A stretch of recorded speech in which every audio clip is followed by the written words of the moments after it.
Welcome into the best in true crime talk radio. This is True Crime Tuesday. I'm Tim Dennis.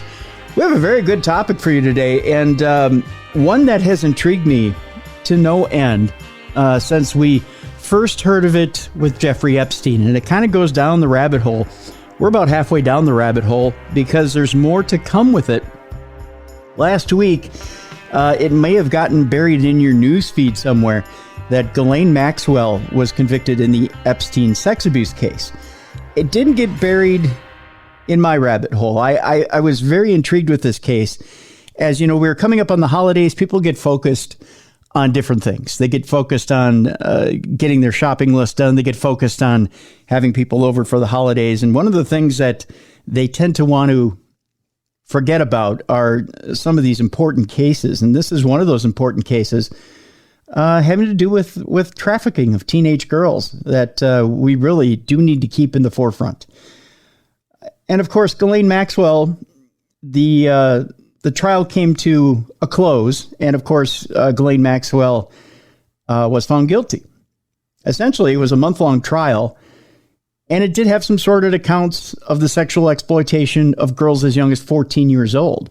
There were 4 women who described being abused as teens in the 1990s and early 2000s at Jeffrey Epstein's palatial homes in Florida, New York, and New Mexico. Jurors deliberated for 5 full days before finding Maxwell guilty of 5 of 6 counts that she was brought up on. With the maximum prison terms for each ranging from 5 to 40 years in prison, Maxwell faced the likelihood of years behind bars, an outcome long sought by women who spent years fighting in civil courts to hold her accountable for her role in recruiting and grooming Epstein's teenage victims and sometimes joining in the sexual abuse. Some of the stories are downright chilling. We're going to talk to our guests about some of those stories and actually some of the behaviors in the stories that will just downright chill you. As the verdict was read, Maxwell was largely stoic behind a black mask. Afterwards, she could be seen pouring herself water as one of her attorneys patted her back. She stood with her hands folded as the jury filed out and glanced at her siblings that faithfully were in attendance each day of the trial. As she herself was led from the courtroom, she did not hug her lawyers on the way out, which was a marked change from previous days during which Maxwell and her team were often physically affectionate with one another. One of her victims, Annie Farmer, said she was grateful that the jury recognized Maxwell's pattern of predatory behavior. She has caused hurt to many more women than the few of us who had the chance to testify in the courtroom, she said in a prepared statement. I hope that this verdict brought solace to those who need it and demonstrates that no one is above the law. Even those with great power and privilege will be held accountable when they sexually abuse and exploit the young. U.S. Attorney Damian Williams praised the victims who testified against Maxwell, after experiencing what he called one of the worst crimes imaginable. I want to commend the bravery of the girls, now grown women, who stepped out of the shadows and into the courtroom. Their courage and willingness to face their abuser made this case and today's result possible, he said in a statement. No sentencing date has been set for Ghislaine Maxwell. Now I want to bring in our guest for today, Dr. Carole Lieberman. MD, MPH, is a forensic psychiatrist, jury expert witness, and columnist of Inside the Criminal Mind in Front Page Detectives, which you can find at frontpagedetectives.com. She was trained at NYU Bellevue, including the forensic unit, where all the notorious criminals are held, and at Anna Freud's London Clinic. You can check her out at her website at expertwitnessforensic.psychiatrist.com, which we have a link to that website in the description of this program. Ladies and gentlemen, let's welcome to True Crime Tuesday, Dr. Carole Lieberman. Hi, Dr. Lieberman. How are you? Hi there. Thank you very much for having me. Well, thank you for being here. We're gonna start out slow and talk a little bit about this case in which, you know, for a lot of people might have just been titillating, but really is quite a serious case. And when we talk about child and teenage abduction and sexual abuse, I think titillating because for most people, this was the kind of the upper crust of society that got involved with Jeffrey Epstein. And really with most people who weren't familiar with Jeffrey Epstein, he kind of came out of nowhere and got involved in the financial world and then worked his way into some of the more well-known people of power from there. And I want to get a mindset from you. And as a forensic psychiatrist, I need to get a quote from you. I'm going to give you a quote, and I need to get your opinion on this quote, because I found this quote kind of chilling, from Jeffrey Epstein himself. Okay. Jeffrey Epstein was interviewed by the New York Post in 2011. When he was brought up on charges, he gave them the quote of, "I'm not a sexual predator, I'm an offender. It's the difference between a murderer and a person who steals a bagel." Okay, say that one more time. Right. He said, "I'm not a sexual predator, I'm an offender. It's the difference between a murderer and a person who steals a bagel." That's quite a quote. Well, obviously he is diminishing the seriousness of the crime, meaning like he's not a sexual predator. He doesn't, that's not his MO. That's not what he does or who he is. Like he occasionally offends is basically what he's trying to say. He occasionally steps over the line, you know? And I would say that there are differing numbers given as to how many times he stepped over the line or how many victims he has. But I think sexual predator does do him justice. Does this give you an idea of what not only Jeffrey Epstein, but maybe Ghislaine Maxwell herself think of themselves? Does that kind of set the stage for what it is they thought they were doing? Was it just to them a dalliance and not criminal? Yes, I think both of them really did kind of see it in that way, a dalliance. But, you know, first of all, let me just say, of course, I am, totally against anyone being abused, sexually, physically, emotionally. Any kind of abuse is horrendous. And sexual abuse in particular, physical abuse as well, but sexual abuse lasts a lifetime. I mean, the scars of sexual abuse last a lifetime. I have treated countless people who have been sexually abused, and I was an expert witness in numerous cases of sexual abuse. Most of the time, I was retained by the victims or their lawyers, but sometimes I was retained by the alleged abuser.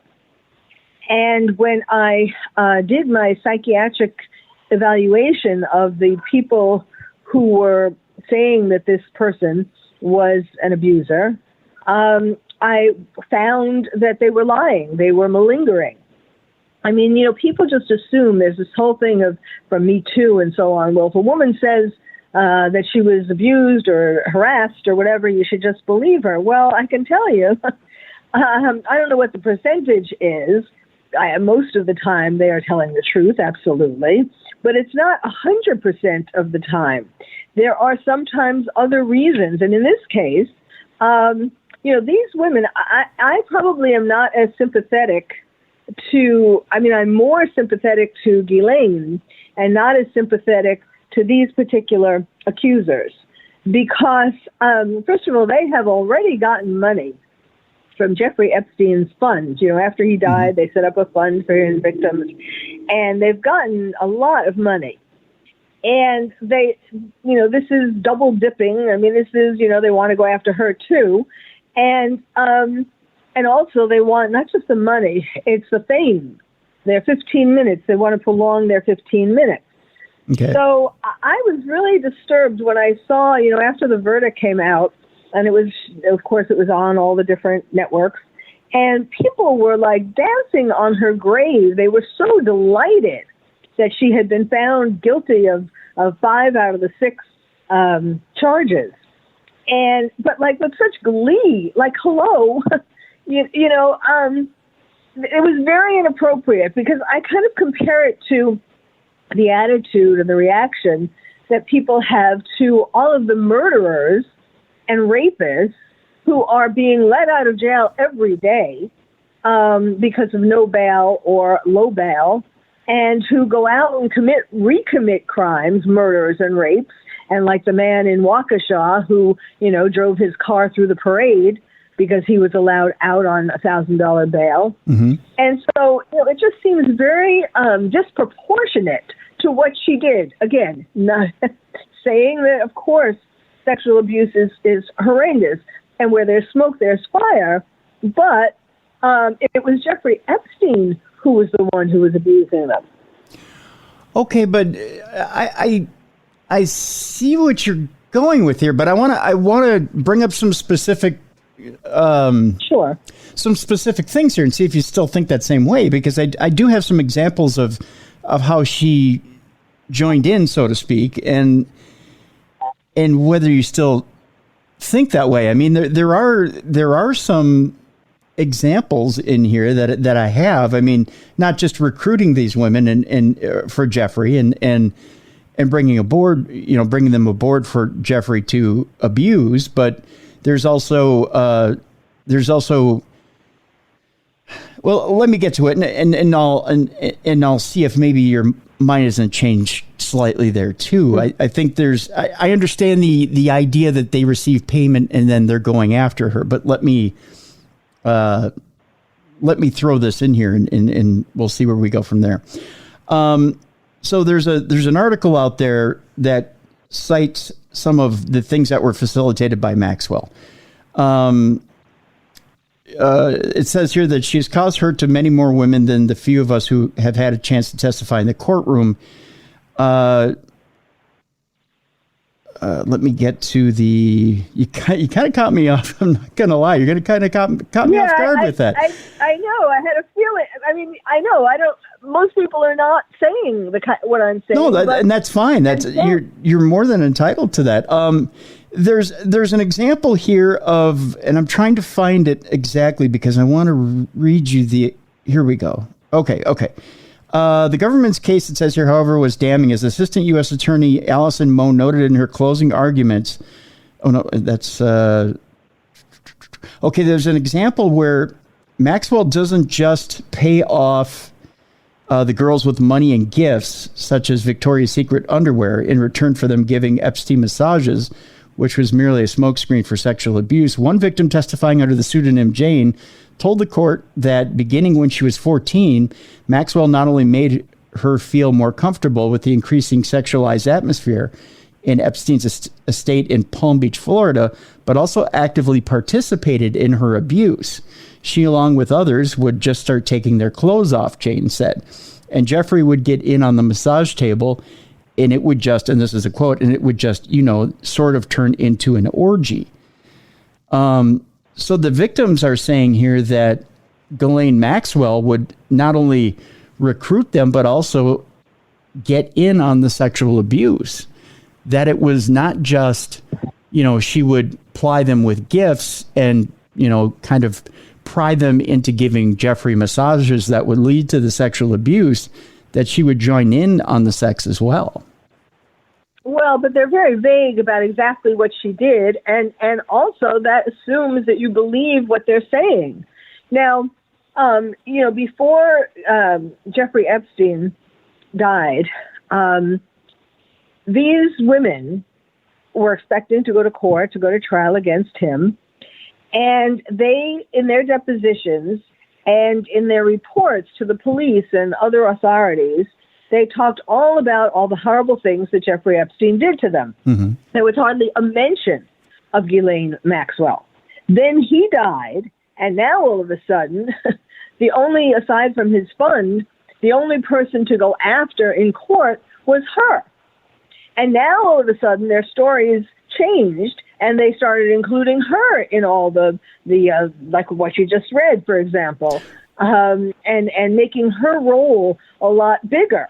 Right. Well, that was I read of one woman named Jane. There's another woman named Carolyn.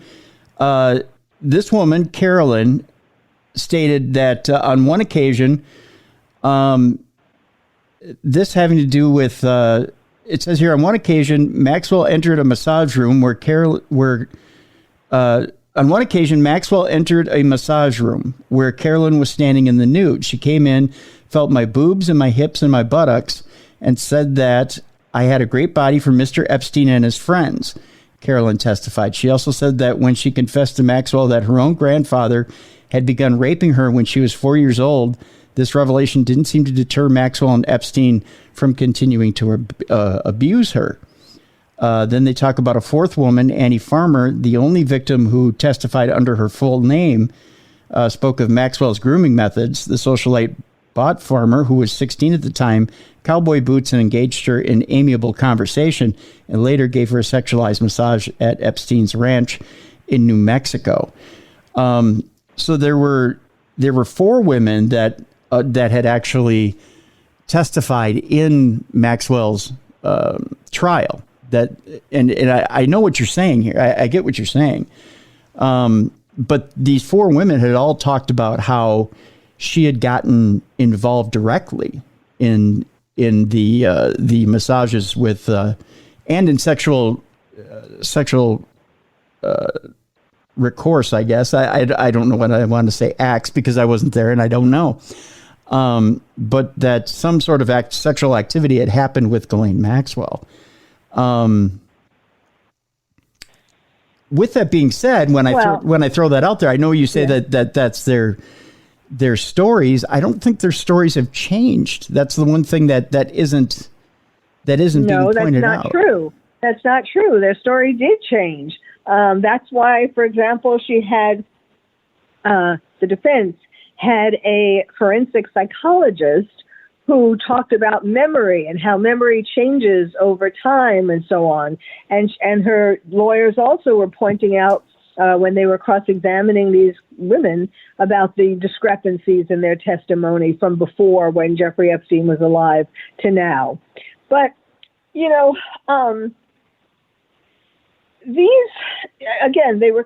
things were kind of vague. And I'm not condoning any kind of sexual abuse.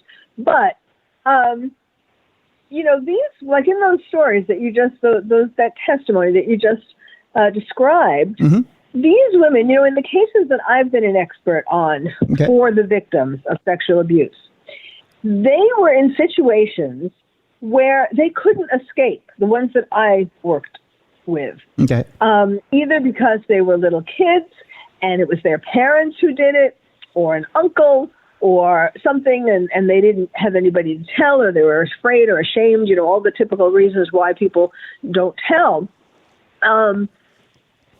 But they were stuck in a situation. Even, I did the lead cases of priest sexual abuse in Los Angeles. And these men, now men, but when they were boys, their parents were all about the church. That was their, they were in love with the church, and they were, in love with the priest or the pastor, and they trusted him. And so a lot of these boys didn't want to tell their parents what the priest or the pastor was doing because they didn't want to hurt their feelings, or not. It's more than hurt their feelings. They didn't want to blow their, bust their bubble. Okay. And they were ashamed, and they were, the victims of sexual abuse always blame themselves. So they feel they must have done, if their parents think that these priests are so wonderful, then it must have been them. They must have made the priest sin. So for all these different reasons, so these are people who were like in a situation that they couldn't get out of. But the girls that you just described, and who were the four women testifying, they were not locked up in Jeffrey Epstein's house or any of his places, any of the places that they were being abused. Even on the island, they knew when they got on the plane where they were going, what was going to happen by that point.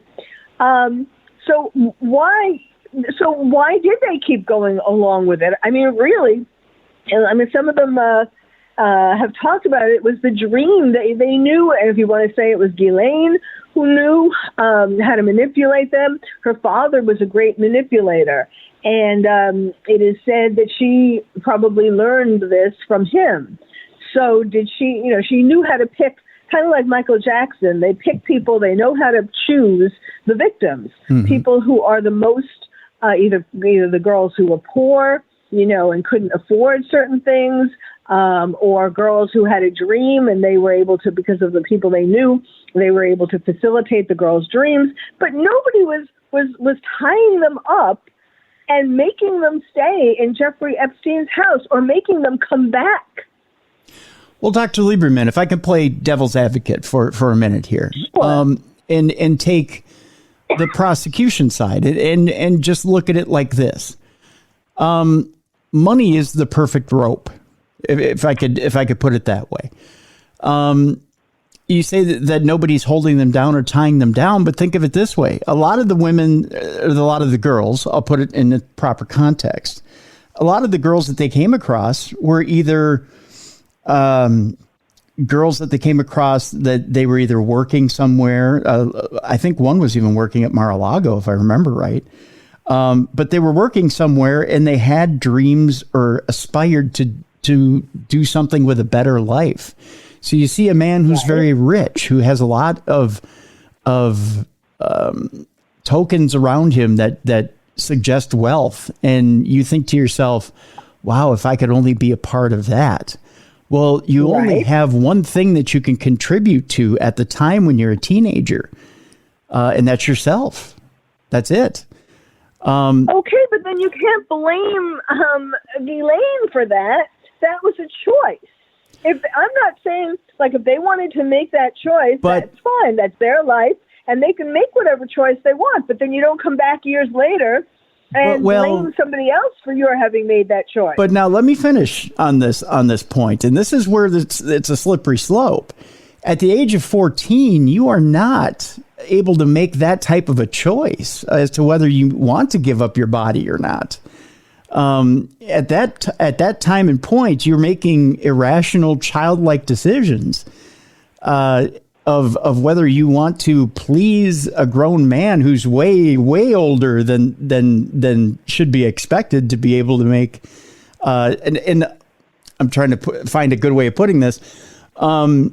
A grown man who wants to basically have sex with you, and you're in the 14 to 16-year-old range, you should be probably not be thinking about one night stands and rendezvous, kind of dirty rendezvous.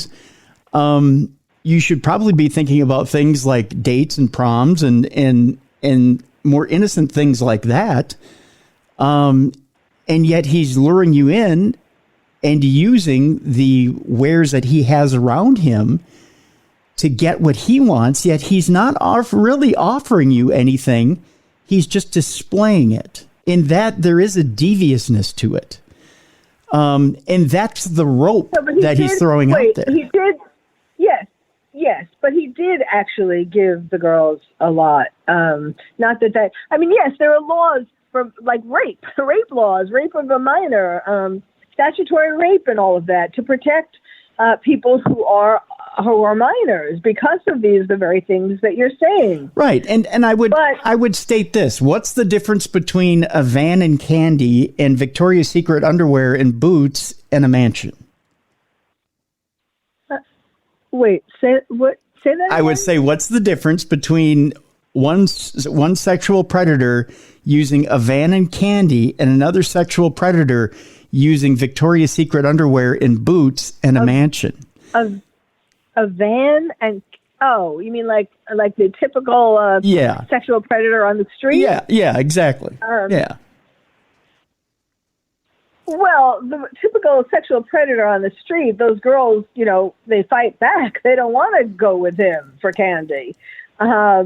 I mean, it's bigger. It's bigger. That's a different level. Exactly. It's a different level. It's bigger bait. It's bait that you would go, oh, well, of course if it's a van or if it's a van and candy or a van and a puppy, you would go, well, wait a minute. I wouldn't do that for a puppy.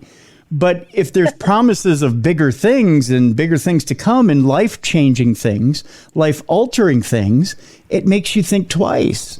And in that, there is a level of manipulation that I think really does mess with the mind of a 14 to 16-year-old. Now, you and I as grown adults go, there's no way this guy is going to settle for me, for a quickie in a mansion. We all know what he's going for.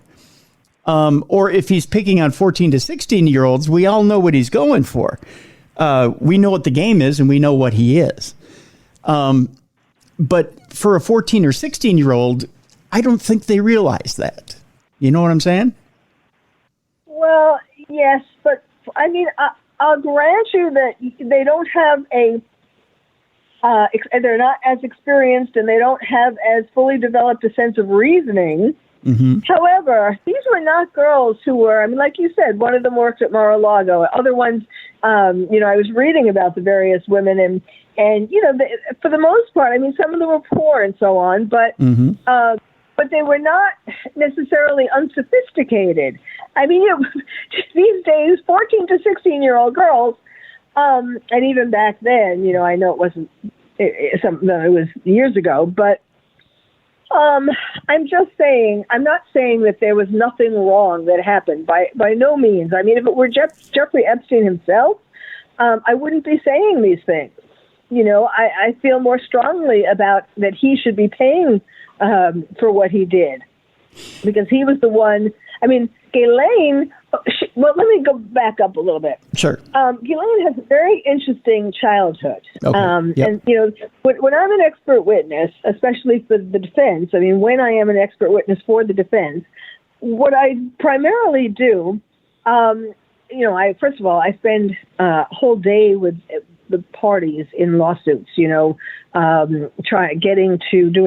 psychological exams and giving them testing and so on. So that I can come to a conclusion. I ask about their life beginning from the time that they were born. And in fact, even going back before, like how did their parents meet and where did their parents come from? And are there any mental illnesses in the family or anybody see a psychiatrist or a psychologist? I go back as far as you can go. And then I bring this person, I ask about all kinds of things in their life throughout their whole life. And particularly about their childhood. And then I'm able to explain to the jury what brought this person to this point of whatever the issue is, whether it's a criminal issue or a civil issue. I can explain to the jury who they are and how they got this way. And for the defense, that is how the jury can feel compassion for the defendant. So, for example, if I had been the expert witness for Ghislaine, what I would have talked about was her childhood, her relationship with her father, because my first book was called Bad Boys, Why We Love Them, How to Live with Them, and When to Leave Them. And I described 12 different types of bad boys, and what causes a woman to be attracted to a bad boy, all of them, any of them, is her dysfunctional relationship with her father. Now, Ghislaine had an extremely dysfunctional relationship with her father. When she was born on Christmas, a few days later, her older brother, 15 years old, was in a car accident, and he went into a coma. And he stayed in the coma for 6 years, and then he died. And the family kept him in a medical facility that was very close to their home. And so during all that time, the brother was the focus of the family's attention. And when Ghislaine was 3 or 4 years old, she went up to her mother and she said, I exist. And that got her mother and her father, who overheard this, to realize, yes, she was the youngest of the family, and to realize, yes, we have been ignoring her. So then the father made her his favorite. But even though she was his favorite, she still got the treatment that all of the kids got, 9 kids got, which was that he was a tyrant. He was very demanding. And he would quiz them on things. And if they got the answer wrong or they didn't do something that he wanted them to do in an exact way, they would get punished severely. So Ghislaine had this sort of dichotomy. On the one hand, she was his favorite. On the other hand, he punished her just like he punished the others, and very severely. And so then he died in 1991, and his death, similar to Jeffrey Epstein's, was a mystery. It's still to this day. It isn't clear whether he committed suicide, whether he was killed, or whether it was an accident. Okay. He died on the boat, his yacht that he named the Lady Ghislaine. And then she went to New York. He had sent her to New York before that to be his emissary in New York to help him conduct business with various things that he did in New York. Mm-hmm. And it was right after that she met Jeffrey Epstein and started being involved with him. And so she became obsessed with him. He was what became the substitute for her father. Okay. And she did everything that he wanted her to do. For fear of, one, his abandoning her, like her father abandoned her when he died, and two, like being severely punished, not necessarily with, being spanked, obviously, but, in some other severe, taking his attention away, whatever the punishments would be. Mm-hmm. So I would have gone into all of this kind of twisted relationship she had with him and how she did all of these things out of fear. Okay. With that, let's take a quick break. When we come back, I want to ask a little bit more about Ghislaine and her upbringing and why these things weren't more properly introduced and why we had the outcome in the trial that we had. And I also want to go a little bit further into the relationship of Jeffrey Epstein and Ghislaine Maxwell. You're listening to the best in true crime talk radio. This is Darkness Radio. Welcome back to the best in true crime talk radio. This is Darkness Radio. I'm Tim Dennis. Our guest today is Carole Lieberman, Dr. Carole Lieberman, I should say, forensic psychiatrist, jury expert, expert witness, and columnist of Inside the Criminal Mind in Front Page Detectives. That's at frontpagedetectives.com. You can check out her website, which is expertwitnesspsychiatrist.com. Once again, expertwitnesspsychiatrist.com. You also have some books there as well, Doctor, that people should check out. And again, the website is at the description of this show, which is right on in the description of the show, which is available as you're listening to it. Doctor, before the break, we were talking a little bit about Ghislaine Maxwell and her relationship with Jeffrey Epstein and how under the surface it really is connected to the issues with her father,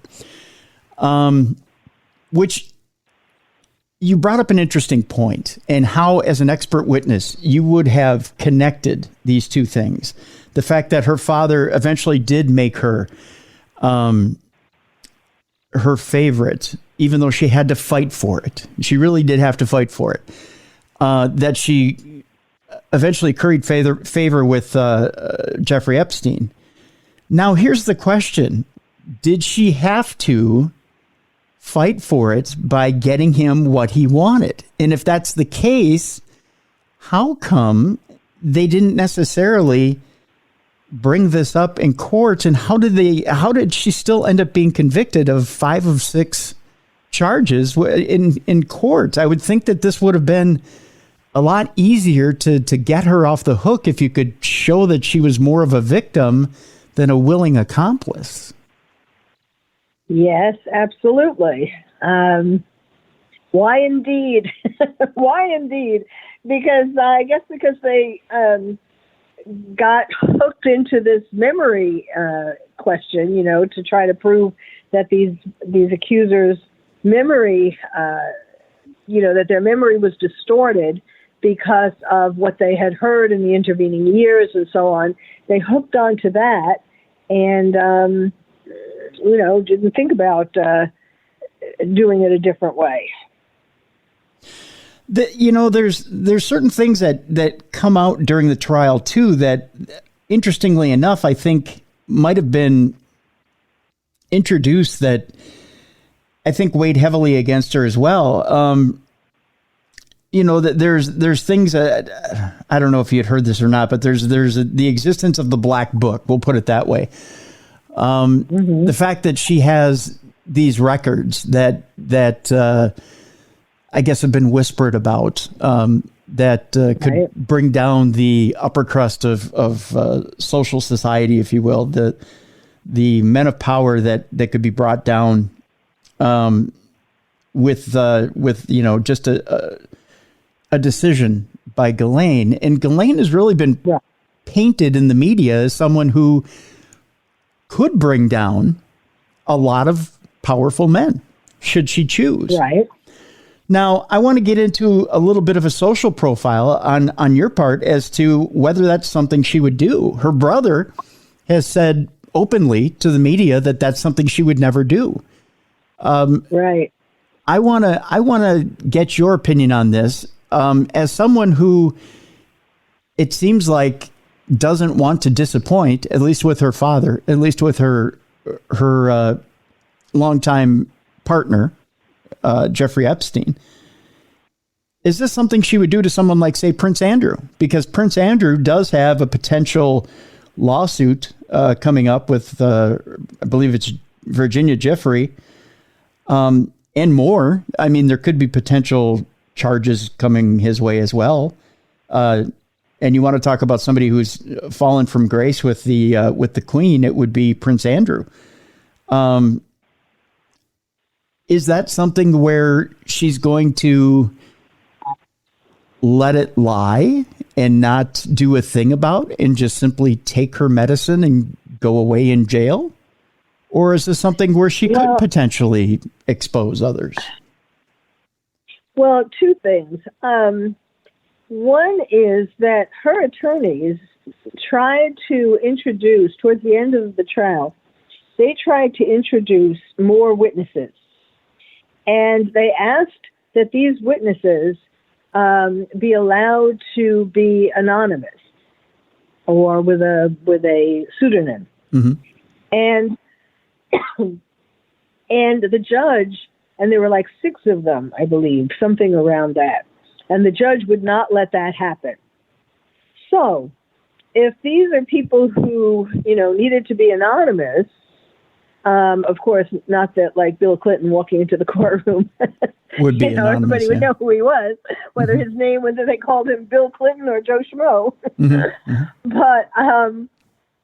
But in any case, I mean, one can only assume that they were people that some people would know, or they wouldn't need this to hide behind a pseudonym. But the judge didn't allow that, which I'm sure is going to be part of their appeal. So that's one thing. The other thing is that I think that she is hoping for an appeal to go through. Yeah. And I think she may hold on to the names until she sees what happens with the appeal. In other words, she may be strong enough to last longer, although the jail conditions are horrendous. It almost seems, like they're being purposely giving her worse conditions than other people. Not that jail conditions are great, but she doesn't have, and she's under suicide watch, and she's in isolation and so on, which is really horrendous in itself. But she's being given really horrible food, and I mean beyond the usual jail food, like moldy bread and stuff like that. Her brother has been talking about it, and so I mean certainly there is pressure. She would love to get out of there and go to where she would go for prison when she gets sentenced, but and I'm not sure whether if she's having an appeal while that's going through, whether they would keep her in this jail or let her go to the prison in Connecticut that's supposed to be nicer. But in any case, let's assume that she can hold on until she sees what's happening with the appeal. If the appeal is not being very successful, then I think she might start to name names, to start trading years for names, years of sentence for names. Let me ask you this, and this is just strictly your opinion. It doesn't have to be your professional opinion. It doesn't have to be anything but just your opinion. Because I have a theory, and I'll share my theory with you as far as Jeffrey Epstein goes and his death. I don't believe for a minute that Jeffrey Epstein killed himself. I don't. I don't either. I don't either. In fact, there was, and you can't find a replay of it anywhere. But I seem to remember as I was watching the initial footage of the day that Jeffrey Epstein died, I seem to remember watching as they were bringing Jeffrey Epstein's body out of the prison. I seem to remember seeing two identical vans at the same time. And this is just my theory. Take it for what it is. Doctor, you can't tell me anything, or if you don't want to tell me anything, you don't have to. I seem to remember seeing two identical vans, and at the back loading dock of the prison, and I just know it's way too convenient that watches were missed, cameras were down, and supposedly Jeffrey Epstein dies. Okay. Too many powerful people involved in a case. This man goes to jail and ends up dead.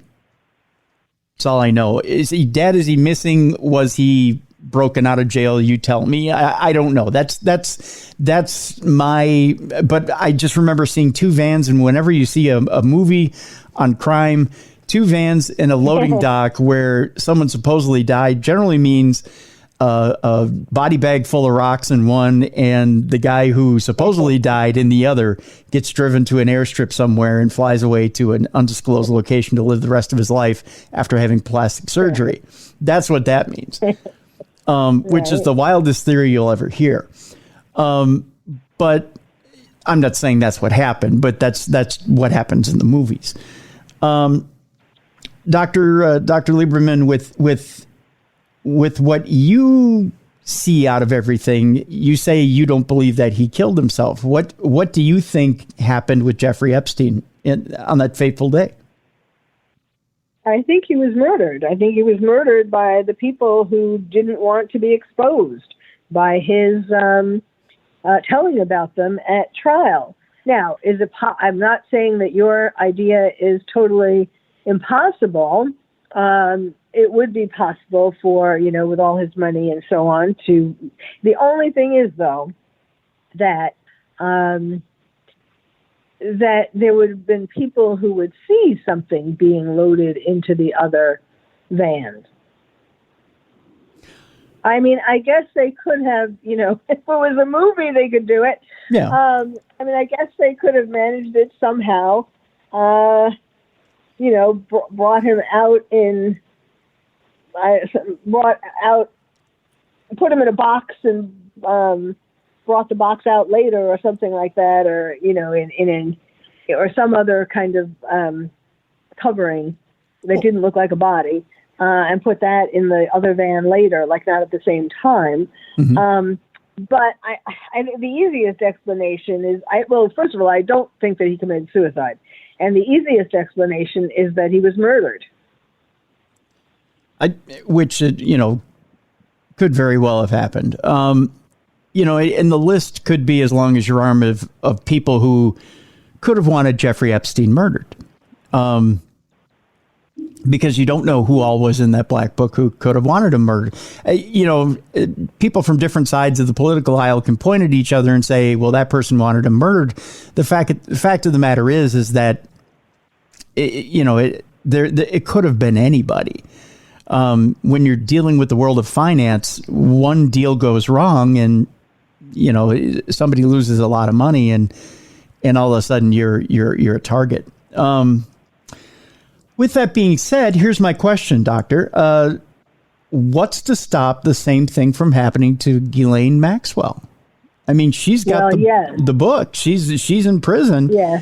I'm sure she doesn't need the book. I'm sure she remembers everybody. Well, right. Not everybody, but the most famous people. Right. Yes, I think her life is in danger. She could very well have a quote unquote suicide like Jeffrey Epstein, in jail or in prison. Even if she were let out, for that matter, her life would be in danger as well. Because it's interesting, when you look at where she was found, it was in Connecticut, wasn't it? New Hampshire. New Hampshire, that's what it was. And she's there with her current husband, and it was just a small cottage, like in the middle of nowhere, correct? Well, she had, by that point, when she was found, she had been living with her husband, who now, by the way, has dumped her for some yoga chick. Oh, no. Oh, no, I didn't know that. Yes, poor Ghislaine. Poor Ghislaine. It doesn't rain, but it pours. But anyhow, so she had been living with him and his children sometimes, when they were with him. He was divorced, or I don't know if he had to have been divorced. And at some point, she thought that it was too dangerous for her to keep living with him in terms of her being found or in terms of something happening, an attempt on her life. And so she moved alone to this other property and where she was found. Yeah. So, I mean, now, and here's the thing. I mean, okay, so she's in suicide watch, which to me rings a whole lot of suspicious bells in my head, Right. In suicide watch. Where are the, as far as her lawyers go, where are the guarantees? Where are the guarantees that she makes an appeal? Well, they've already said right away, they said they were, right after the verdict was announced, they announced that they're appealing. And they have other charges, other reasons to appeal. For example, this was so talk about fishy. There's so many fishy things. Right after the judge had said that morning, the last day that they deliberated, the judge had said that morning that she wanted them to continue to deliberate through New Year's, however long it would take. Mm-hmm. And because she didn't want them going out into the public because they could have more of a chance of catching COVID. Well, and that day, earlier in the day, they had sent out a request for 6 transcripts of witnesses. And then, lo and behold, suddenly, after that, they came up with the verdict. Now, how is it that they went from, wanting to read all these transcripts and so on, not that they necessarily were going to read the whole thing. There were certain points probably that they wanted to look at, but all of a sudden, at the prospect of being kept deliberating through New Year's, they came to a verdict. So that's certainly going to be a grounds for appeal, that they felt pressured to come to a verdict. Well, that's certainly interesting as well. The other thing, too, that comes up, and I want to get your opinion on this, Maxwell still has, or Ghislaine still has, she's awaiting a trial on 2 counts of perjury, but perjury over what? Was it over her testimony in something previous to this? It was, I think it was about a depot when she had said that she, there was some conduct that she said that she didn't do, and these accusers are saying that she did do. I mean, I don't know. I don't see how that's going to go very far because, again, and of course, it all has to do with believing the accusers, but it almost doesn't matter because even if she was convicted of perjury, I mean, compared to the sentence that she could have for these crimes, it's already could be up to 65 years. So I'm going to ask you an interesting question, and I want to get your opinion here. Now, I did mention previously that there is this civil suit that potentially will be filed by Virginia Giuffre against Prince Andrew, and it's one of those things that the House of Royals in England is trying to sweep under the rug. With this verdict, it seems that she wants to gain a little bit of steam over this and wants to use this verdict to strengthen her case and get this civil suit going. Should Prince Andrew, and this is, and actually I pulled up an article here having to do with that. It seems like right now the the royals are quite nervous, and this is quite the story over there. Should this become a reality, and should the civil suit start over there, there's a good chance that they get Prince Andrew on the stand, or at least get testimony from him regarding all this. Although he's vehemently denying everything, and he's vehemently denying that he even knows her, vehemently denying that anything ever happened with her. He says I believe his testimony is that something to the effect of he's never met her, I think is what it is, or... Well, the thing is, what's damning, I mean, first of all, that woman really, she gets on my nerves more than any of them. She has been trying to get more attention and more money, of course, than any of them. And clearly there is something wrong with her testimony, because neither the prosecution nor the defense called her to be a witness. Now, that should tell you everything, especially the fact that the prosecution didn't call her, because she was available. She made a big thing about how I'm available, call me. And they didn't. So she has given, there was something, they were worried that her testimony, that the defense would be able to poke holes in her testimony. And yet this woman keeps, rising into the news, and she's as bad as Fauci. She keeps being in the news every day with some new thing. And, for Prince Andrew, the unfortunate thing for him is that he is in that photograph. Now, I think at one point he said that it was a doctored photograph. I don't think that necessarily is true, but I mean, they're not, it's damning, but it's not enough to convict just because he's in a picture with her. Right. And he does have his arm around her, but it's not a very sexual, it's kind of how you would do it with a friend, for that matter. I just wish she would leave him alone. and there was something today about how they're asking him to prove that he does have a condition where he doesn't sweat. Yeah. Now, yeah. I mean, this whole thing is just getting more ridiculous. Just leave him alone. He's in another country. The Queen has enough thirst, enough problems, and they should just leave him alone. You've gotten enough money from Jeffrey Epstein's fund, and just drop it. Yeah, and I'm looking at the article here now. It says that basically that they're looking. Basically they're looking forward to the civil suit.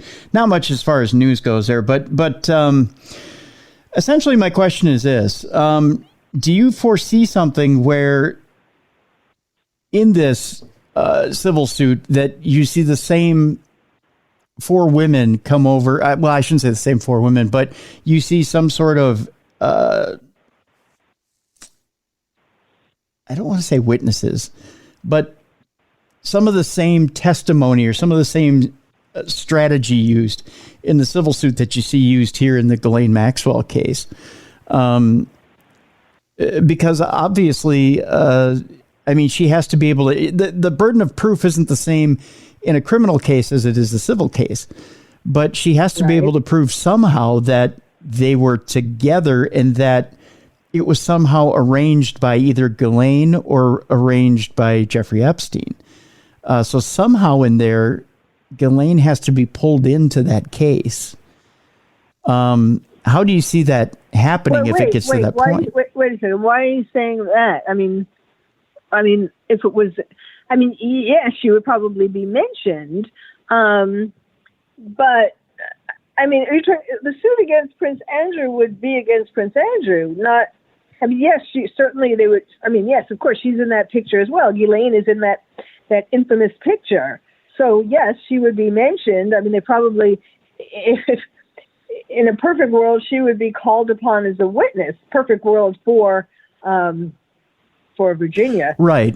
She would want Ghislaine as a witness, but then Ghislaine wouldn't want to say anything that would she would plead the fifth, presumably. Part of this also is being pushed by the lawyers for these women. I mean, lawyers have made a fortune on this, and they like being in the news too. Doing interviews in the media and so on. Of course, the likes of Gloria Allred and Lisa Bloom, they love just being, in the center of attention in the media. They have all these women in these various high-profile cases. But I just think that we've seen she's been overexposed. Virginia has been overexposed. She should just stay in Australia, where she's apparently living now, and have a nice life. Well, with her millions. My thought was that with the civil case, that it might potentially touch off some of the things that are in that black book, or some of the names that may potentially be in that black book in the civil case. Some of those things may be alluded to, some of the names. But as you pointed out, the fifth would probably be pleaded by Ghislaine, but I don't know how much Virginia knows, or if she may try to say, well, so and so and so and so, if she knows of different women that she associated with, if she may start to name names, you know what I'm saying? Uh-huh. I wouldn't put anything past her. Do you? Let me ask you this. I want to play a what if scenario with you here in the final moments that we have together. Dr. Lieberman,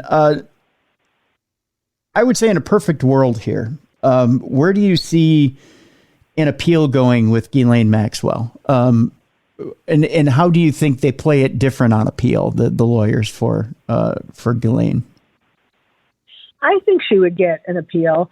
Now, what could happen then would be, then if an appeal was granted, then the prosecutors or the courts would be willing to hear a plea bargain, because they don't really want to go through all of this again unless they got another judge to do it.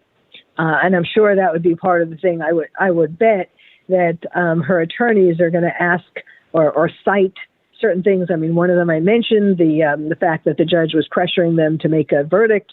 They would ask for another judge. But at that point, it would. That's the point where Ghislaine could do a plea bargain and name some names, or she could go ahead with a new trial. Do you think if Ghislaine names names that she lives through that process? Do you think somebody reaches out for revenge at that point? I guess she would have to take her chances on that. Yes, of course. The closer people would think that she is to naming names, the more danger she's in. The thing is, it is so debilitating, especially with the conditions that her brother and her siblings have described in that jail. It is so debilitating that at some point she could come to the conclusion that, this is not, I don't want to live under these conditions anymore. So I'll take my chances of getting murdered. Well, do you think that there would be down the line somewhere that the district attorney would just say, you know what, we'll cut you a sweetheart deal. You give us names and we'll not only let you go, but we'll give you protective custody? Let her go altogether, or? Yeah, let her go altogether. Lower years. If there's some meat on the bone there, if there's something that will. It's possible. I mean, I know there are some people who are very hungry to get those names. So anything, it's possible.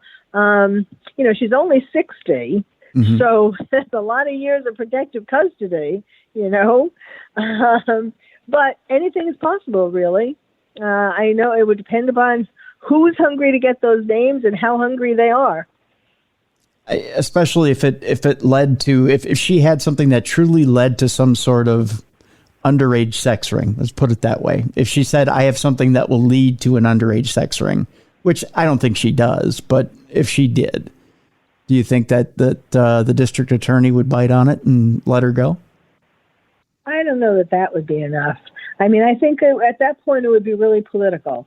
if she had stuff to bring down Clinton, and there's already, we know he's been on the plane, and so, for example, if she could name names, name Clinton, and tell about what she knows about him, which is a lot, and depending upon whether the person who would be determine whether that would be good enough or not was Republican or Democrat, how much they hated Clinton.